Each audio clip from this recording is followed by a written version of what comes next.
prend soudain des initiatives, ses partenaires lui retombent dessus, pas de concertation, individualisme forcené, tels sont les mots dont on accuse la chancelière qui vient tour à tour d'interdire de façon unilatérale certaines ventes à découvert et qui cherche à imposer à l'Europe, à la hussarde, une discipline budgétaire d'airain et de nouvelles règles de stabilité pour ceux qui persisteraient à vivre au-dessus de leurs moyens. La réglementation financière à la sauce allemande, ce pourrait être un blocage des subventions, des sanctions sur les fonds structurels, voire des suspensions de droits de vote dans les institutions, un arsenal quasi nucléaire.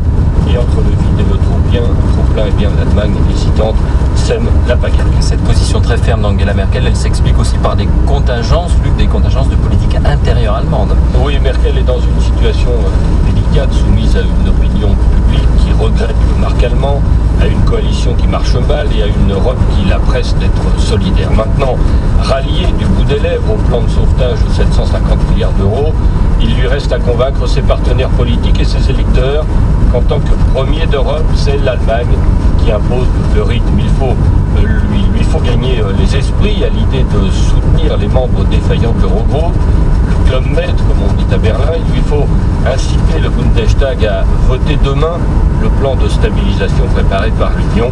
Ça explique la gesticulation de ces derniers jours, les initiatives débridées pour décourager les spéculateurs et la surenchère en matière de réglementation. L'Allemagne est à la manœuvre, semble dire la chancelière, mais le cavalier seul, vous l'avez dit, fait grincer les dents. À se demander même si la méthode est la bonne, garantir le succès du plan financier en suscitant les inquiétudes sur le thème « l'euro est en danger » et en multipliant les menaces de réglementation, ça a pour conséquence d'affoler les marchés et de semer la panique sur les places boursières. Le plan de sauvetage de l'Union monétaire passera sans doute, mais à quel prix? On en est là. Luc Lemonnier, 22h48, 4 heures de plus à Islamabad, au Pakistan. C'est là que nous partons ce soir pour un jour sur la toile. Vous l'avez peut-être compris avec ce début d'interview qui est parti prématurément il y a quelques secondes. Bonsoir Anne-Docteur Morosi. Bonsoir Jean-Marc. L'obscurantisme religieux frappe à nouveau. Le Pakistan vient donc de censurer Facebook et YouTube. Rien que ça. Et en cause, ça ressemble à une répétition de l'histoire, la publication de caricatures de Mahomet. Oui, alors souvenez-vous, c'était il y a 4 ans, un journal danois avait publié des caricatures du prophète et ça avait provoqué des manifestations très violentes dans beaucoup de pays musulmans, dont le Pakistan justement.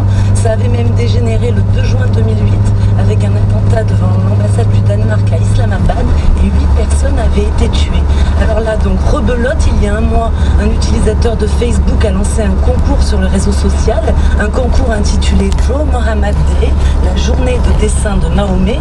Chacun pouvait envoyer un dessin du prophète donc sur le réseau social et le gagnant devait être connu aujourd'hui. À l'origine, c'était une réponse sarcastique aux menaces reçues par les producteurs de la série South Park. Dans un épisode, on voyait Mahomet déguisé en ours et comme vous le savez Jean-Marc, l'islam interdit formellement toute représentation du prophète. Et ce concours a provoqué des réactions virulentes au Pakistan, d'abord sur les réseaux sociaux, puis dans la rue. Une très dizaine de